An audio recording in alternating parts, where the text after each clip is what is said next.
آج ہم نے اپنی جو ایجوکیشن پہ اسٹیئرنگ کمیٹی ہے اس کا اجلاس کیا اور جو نئی ڈیولپمنٹس ہو رہی ہیں اسکولوں کو، کالجز کو، یونیورسٹیز کو کھولنے کے حوالے سے اس پر تفصیل سے بات کی گئی۔ یہ تو آپ کے علم میں ہے کہ 9ویں، 10ویں، 11ویں اور 12ویں جماعتیں 18 جنوری سے کھل چکی ہیں اور مزید جو کلاسز ہیں اسکولز کی اور یونیورسٹیز، ان کا پلان یہ ہے کہ 1 فروری سے وہ تمام کلاسز بھی کھل جائیں گی۔ اس میں جو ایک بنیادی چیز جو میں سمجھتا ہوں کہ اہم فیصلہ جو آج کمیٹی نے کیا ہے وہ اگلا اکیڈمک پلان ہے۔ آپ کے علم میں ہوگا کہ جب گزشتہ بار اسکولز کھولے گئے تھے یا تعلیمی ادارے کھولے گئے تھے تو اس وقت ایک پورا پلان بنایا گیا تھا اور ان تمام چیزوں کو مد نظر رکھتے ہوئے کہ جتنے دن اسکولز، کالجز، یونیورسٹیز بند رہیں، جو سلیبس تھا اس کو 40% کم کیا گیا اور 60% سلیبس بچوں کو پڑھانے کا ایک پلان بنا۔ لیکن بدقسمتی سے بیچ میں پھر 2 مہینے تک جو تعلیمی ادارے وہ بند ہو گئے۔ اب جب 2 مہینے تعلیمی ادارے بند ہو گئے تو آج یہ بڑا مشکل ہے کہ وہ 60% سلیبس بھی ان بچوں کو اس وقت میں پڑھایا جا سکے جب امتحانات کا جو ایک پلان تھا وہ اناؤنس کیا گیا تھا۔ آج اتفاق رائے سے تمام ارکان کا یہ موقف تھا، ان کا یہ کہنا تھا کہ ہمیں امتحانات جلد بازی میں نہیں کروانے چاہیے اور امتحانات کروانے سے پہلے ہم اس بات کو یقینی بنائیں کہ جو 60% سلیبس ہم نے طے کیا ہے وہ بچوں کو بہتر انداز میں پڑھایا جائے اور اس کے بعد ان کے امتحانات لیے جائیں، چاہے ہمیں امتحانات میں کچھ تاخیر ہی کیوں نہ کرنی پڑے۔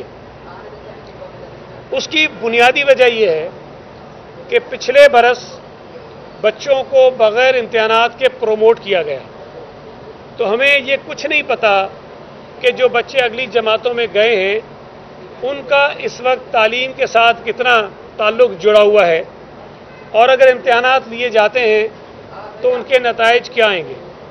یہ بات پہلے سے طے ہے، پورے ملک میں طے ہے کہ اس برس کسی بھی صورت میں بچوں کو بغیر امتحانات کے پروموٹ نہیں کیا جائے گا۔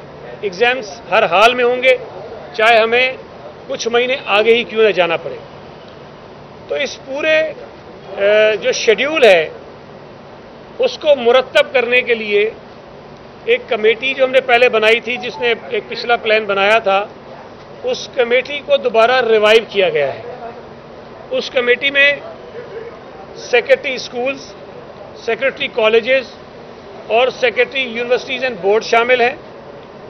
اس کمیٹی میں تمام تعلیمی اداروں کے جو بورڈز ہیں، تعلیمی بورڈ جو ہیں ان کے چیئرمین شامل ہیں اور اس کے علاوہ اس کمیٹی کو یہ بھی اختیار دیا گیا ہے کہ وہ اگر چاہیں تو مزید ارکان کو کوآپٹ بھی کر سکتے ہیں۔ اس کمیٹی نے ہمیں 1 ہفتے کے اندر یہ پورا جو تعلیمی ایک پلان ہے پورے سال کا وہ بنا کے دینا ہے، بلکہ اس سال کا بھی بنانا ہے اور اگلے سال کا بھی بنانا ہے، یعنی جو 20-21 ہے وہ بھی ہوگا اور 21-22 جو ہے وہ بھی اس کے اندر ہوگا۔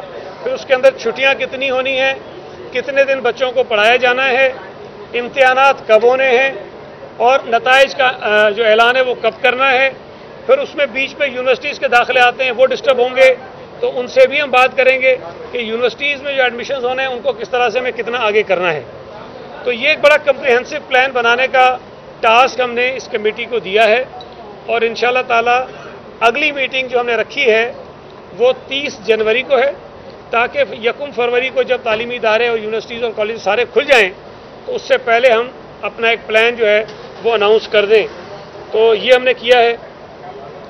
اس کے ساتھ ساتھ ایک چیز پہلے سے طے تھی کہ تعلیمی اداروں میں 50% طالب علم آئیں گے، یعنی اگر کسی جماعت میں 50 بچے پڑھتے ہیں تو ایک دن میں 25 بچے آئیں گے اور اگلے دن 25 بچے آئیں گے۔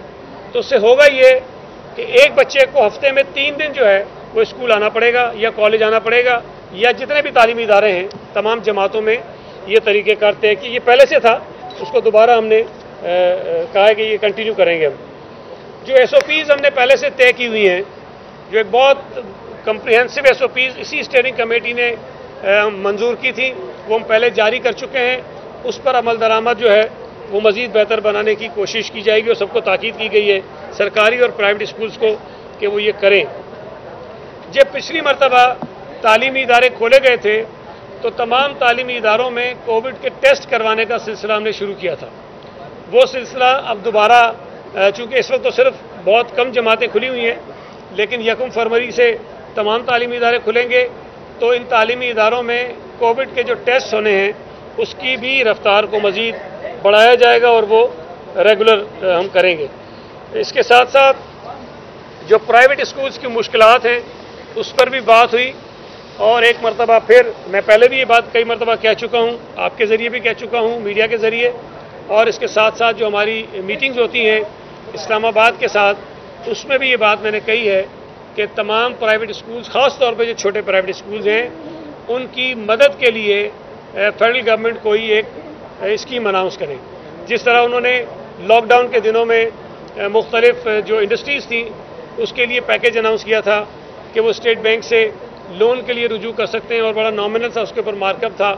اسی طرح جو چھوٹے پرائیویٹ اسکولز ہیں ان کے لیے بھی انٹرسٹ فری لونز جو ہیں وہ اناؤنس کیے جائیں، اور اگر اس کے اوپر کوئی مارک اپ ہوتا ہے نامنل 1 یا 2% تو وہ مارک اپ جو ہے وہ وفاقی حکومت پے کرے، اور چھوٹے اسکولز کو وہ لون جو ہیں دیے جائیں تاکہ اپنے اسکولز کو وہ چلا سکیں اور کنٹینیو کر سکیں۔ اس کے ساتھ ساتھ ہم نے تفصیل بتائی کہ جو ڈسٹینس لرننگ ہے یا جو آن لائن لرننگ ہے یا جو مختلف ہم نے میتھڈز اڈاپٹ کیے ہیں وہ کہاں تک پہنچے ہیں، اس سے کمیٹی کو جو ہے آگاہ کیا گیا، لیکن بنیادی طور پر جو امپورٹنٹ چیزیں تھیں وہ یہ تھیں۔ اس کے ساتھ ساتھ آپ کے علم میں ہوگا کہ سرکاری اسکولوں کا تو ہم سینسس کرواتے ہیں، اینول سینسس ہوتا ہے ان کا، ایک رپورٹ بنتی ہے کہ کتنے سرکاری اسکول ہیں، لیکن پرائیویٹ اسکولز کا ایسا کوئی سینسس نہیں ہو رہا، وہ ہم نے اب شروع کیا ہے، اور پرائیویٹ اسکولز کے جو نمائندے تھے ان سے ہم نے کہا ہے کہ وہ اپنے تمام ممبران کو اس بات سے آگاہ کریں۔ یہ کوئی آڈٹ نہیں ہے، کوئی ٹیکس کے لیے نہیں ہے، صرف اور صرف ہمارا مقصد یہ ہے کہ ہمیں یہ پتہ ہو کہ صوبے میں کتنے پرائیویٹ اسکولز ہیں اور ان پرائیویٹ اسکولز میں کتنے بچے پڑھ رہے ہیں، تاکہ جو ایک فگر ہمیشہ آتی ہے کہ اسکول سے باہر آؤٹ آف اسکول جو بچے ہیں وہ اتنے ہیں سندھ کے اندر، کوئی اتھینٹک ڈیٹا کسی کے پاس نہیں ہے۔ جب تک پرائیویٹ اسکولز کا ڈیٹا ہمارے پاس نہیں آئے گا ہم اس وقت تک یہ بات یقین سے نہیں کہہ سکیں گے کہ صوبہ سندھ میں کتنے بچے جو ہیں وہ پڑھ رہے ہیں اور کتنے بچے اسکولوں سے باہر ہیں اور ہمارا لٹریسی ریٹ جو ہے وہ کیا ہے۔ تو یہ بہتر ڈیٹا کلیکٹ کرنے کے لیے یہ سینسس کا عمل ہم نے شروع کیا ہے، اور ہم نے پرائیویٹ اسکول سے یہ کہا ہے کہ اس میں ہمارے ساتھ تعاون کریں۔ تو یہ بنیادی چیزیں تھیں جس پر ہم نے بات کی ہے، کوئی سوالات ہوں تو سعید صاحب یہ بتائیے گا کہ جو امتحانات والا معاملہ ہے وہ ابھی تک یعنی مبہم ہے نا، یعنی کوئی نئی تاریخ، ایک تو یہ طے ہو گیا، آپ نے بتایا کہ امتحانات ہر صورت میں آگے جائیں گے، اور دوسرا یہ کہ جو 7 سلیبس آپ نے دیا ہے اس کو کس طرح ممکن کریں گے، کیونکہ کرونا کے بارے میں وفاقی سرکار تو یہ کہہ رہی ہے کہ کرونا بڑھ رہا ہے، سیاسی بیانات میں آپ کو کہہ رہے ہیں کہ آپ جلسے نہ کریں، کرونا بڑھ رہا ہے، لیکن جب آپ کے ساتھ ایجوکیشن کے معاملات میں بیٹھتے ہیں تو ان کا موقف دوسرا ہوتا ہے۔ یہ دوہرا موقف جو ہے یہ کیسے چلے گا؟ نہیں، دیکھیں جو میٹنگز ہوتی ہیں نا، جو خاص طور پر مشترکہ میٹنگز ہوتی ہیں جس میں ہیلتھ کے لوگ بھی ہوتے ہیں اور ایجوکیشن کے بھی ہوتے ہیں، تو ہیلتھ والوں کا موقف ہمیشہ مختلف ہوتا ہے ایجوکیشن سے، تو وہ ان کا حق ہے، ان کے پاس اپنی ڈیٹا ہوتی ہے، اس پہ وہ بات کرتے ہیں۔ لیکن جو دوسری بات آپ نے کہی کہ ایگزامز کی تاریخ مبہم نہیں ہے، ایگزامز کی جو تاریخ ہے، جو بورڈ کے ایگزامز تھے وہ مئی کے آخر میں یا جون کے آغاز میں ہونے تھے، لیکن چونکہ بیچ میں 2 مہینے تک یہ تعلیمی ادارے پھر بند رہے ہیں، باوجود اس کے کہ ہم نے سلیبس کو کم کیا، لیکن اگر سلیبس کم کرنے کے باوجود بھی ہم وہ سلیبس نہیں پڑھا سکتے ہیں تو میں سمجھتا ہوں کہ یہ زیادتی ہوگی بچوں کے ساتھ بھی، اور اس حالت میں امتحان لینا اس کی کوئی بنیاد نہیں ہوگی۔ لہٰذا اس بات کو مد نظر رکھتے ہوئے کہ جو کنڈینس سلیبس ہے اس کو مکمل طور پر بچوں کو پڑھانے کے لیے اگر امتحانات ہمیں مئی کے آخر اور جون کے شروع سے مزید تھوڑا سا آگے کرنے پڑتے ہیں تو ہم وہ آگے کر لیں، تاکہ بچے جو خاص طور پہ بورڈز کے ایگزامز دیتے ہیں ان کے بورڈز کے امتحانات میں ان کی تعلیم جو ہے اس کا معیار ہمارے پاس جانچنے کا کوئی اچھا طریقہ موجود ہو. لہٰذا اس پر اتفاق ہے، پوری کمیٹی کا اتفاق تھا کہ امتحانات اگر آگے کرنے پڑیں تو ہمیں 1 مہینہ 1.5 مہینہ 2 مہینہ ہم آگے کر لیں، لیکن بچوں کی تیاری پوری کروائیں. جی میں یہ کہہ رہا تھا کہ آپ بہت فعال اور رہے بنیادی طور پہ مزدور لیڈر ہیں، آپ کو وراثت میں ملی، والد بھی مزدور لیڈر. یہ چیزیں آپ کی مصروفیات زیادہ ہیں. پورا ایجوکیشن ڈپارٹمنٹ ایڈہاکزم پہ چل رہا ہے. ڈائریکٹر اسکول کئی ماہ سے پرمنٹ نہیں ہے، ایکٹنگ کراچی جیسے شہر کا. ڈی جی کالج 1 سال سے ایڈ ہاک چل رہا ہے. سیکرٹری اسکول ایجوکیشن بنیادی طور پہ چیئرمین ٹیکسٹ بک بورڈ ہے. اتنی اہم پوسٹیں، آپ کی مصروفیات اتنی ہیں، لوگ آتے ہیں، وسائل. آپ نے وہ جو پہلے جو تھے آپ کے ڈائریکٹر سیکرٹری کالجز وہ تو بیٹھا ہی نہیں کرتے تھے، تو تھوڑا سا اس پر توجہ دیں تاکہ لوگوں کے مسائل حل ہو سکے، ایڈہاکزم کا خاتمہ ہو سکے. اس پہ رکاوٹ کیا ہے؟ دیکھیں، جتنا آپ کو احساس ہے کہ تعلیمی ادارے میں بہتری آنی چاہیے، مجھے کم از کم اس سے زیادہ نہیں، اتنا تو ضرور ہونا چاہیے. بطور وزیر میری ذمہ داری ہے. تو آپ کے ذہن میں یہ بات تو بالکل نہیں آنی چاہیے کہ ہم انٹینشنلی کوئی ایسی چیزیں کرتے ہیں جس سے ہم یہ چاہتے ہوں کہ نظام تعلیم بہتر نہ ہو اور خرابی رہے. ایسا بالکل نہیں ہے. بہت ساری مشکلات ہوتی ہیں جو لوگوں کے سامنے نہیں آتی ہیں، ہم جس کو بھگت رہے ہوتے ہیں. بہت سارے مسائل ہوتے ہیں. آفیسرز کئی ہوتے ہیں جو مختلف جگہوں پہ آنا نہیں چاہتے ہیں. بہت سارے لوگ آنا چاہتے ہیں جن کو ہم لینا نہیں چاہتے ہیں. تو بہت سارے مسائل و مشکلات ہوتی ہیں اور یہ ایک دن میں ٹھیک نہیں ہوتی. اس کی وجہ سے کچھ ایسی چیزیں ضرور ہوتی ہیں جو آئیڈیلی نہیں ہونی چاہیے. لیکن بہرحال ہم کوشش کر رہے ہیں اور میں تو جہاں جس ڈپارٹمنٹ میں گیا ہوں کوشش کرتا ہوں کہ اچھے آفیسر جتنے دستیاب ہوں صوبے میں ان کو اپنے ڈپارٹمنٹ میں لگاؤں. لیکن بہرحال اب کسی کو زبردستی آپ نہیں لگا سکتے، لیکن کوشش میری جاری رہتی ہے اور میں اس بات کو ثابت بھی کروں گا کہ کئی اچھے لوگوں کو میں ڈپارٹمنٹ میں لے کر آیا ہوں اور آئندہ بھی لاؤں گا.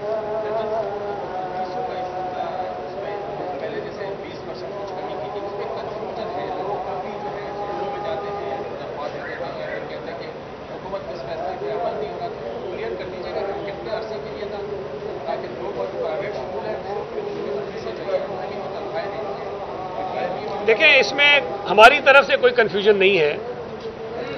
جو فیسوں میں ڈیڈکشن تھی 20% کی، اس کی بنیادی وجہ لاک ڈاؤن تھا کہ جب لاک ڈاؤن تھا لوگوں کا روزگار اس سے متاثر ہوا تھا اور گورنمنٹ یہ سمجھ رہی تھی کہ شاید ان کو فیس کی ادائیگی میں مشکل ہوگی، اس لیے 20% کی رعایت دی گئی. لیکن جب لاک ڈاؤن ختم ہو گیا، تمام کاروبار زندگی نارمل ہو گیا، لوگ نوکریوں پہ جانے لگے، تنخواہیں لینے لگے، تو وہ 20% کی جو رعایت تھی وہ ختم کر دی گئی، اس لیے کہ اس کا جو بنیادی جواز تھا وہ جواز ختم ہو گیا تھا. تو اس میں ہم نے نوٹیفائی کر دیا تھا. جب تک وہ دستیاب تھا لوگوں کو وہ بھی ہم نے بتایا تھا، اور جب ختم ہوا ہم نے وہ بھی بتایا. اب اس کے بعد ہے نہیں.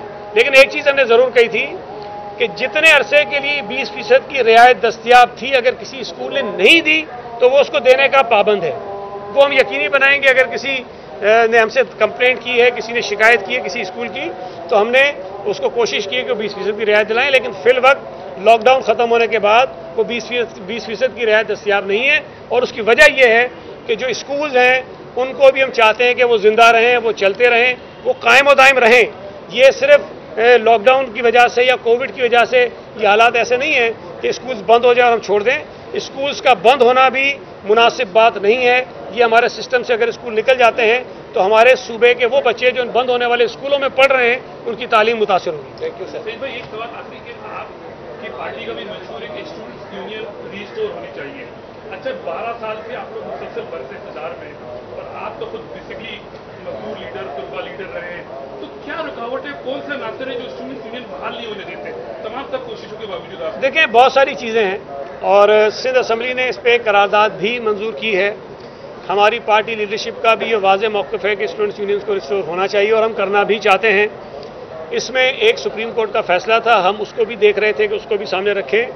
اور اس وقت جب یہ ہم کر رہے تھے سارا کام اسمبلی میں، تو ایک بنیادی چیز یہ تھی کہ جو سیاسی جماعتیں ہیں ہمارے صوبے میں جو کام کر رہی ہیں ان کو ہم اعتماد میں لیں اور ان سے یقین دہانی لیں کہ جو اسٹوڈنٹس یونین جب بحال ہو جائیں تو ہم پیپلز پارٹی سمیت تمام سیاسی جماعتیں ان کو اپنے سیاسی مقاصد کے لیے استعمال نہ کریں، تاکہ جن وجوہات کی بنا پر ان کے اوپر پابندیاں لگائی گئی تھیں وہ وجوہات دوبارہ پیدا نہ ہوں۔ تو ہم یہ نہیں چاہتے کہ اسٹوڈنٹس یونینز بحال ہو جائیں، لیکن بحال ہونے کے بعد پھر وہی چیزیں ان کے اوپر آنا شروع ہوں اور وہ لوگ جو مخالف ہیں ان کے پاس ایسے دلائل ہوں کہ جی ان کو دوبارہ پابندی لگنی چاہیے۔ تو ہم چاہتے ہیں کہ یہ بحال ہوں، لیکن اس انداز میں ہو تاکہ یہ کنٹینیو کر سکیں۔ Thank you sir.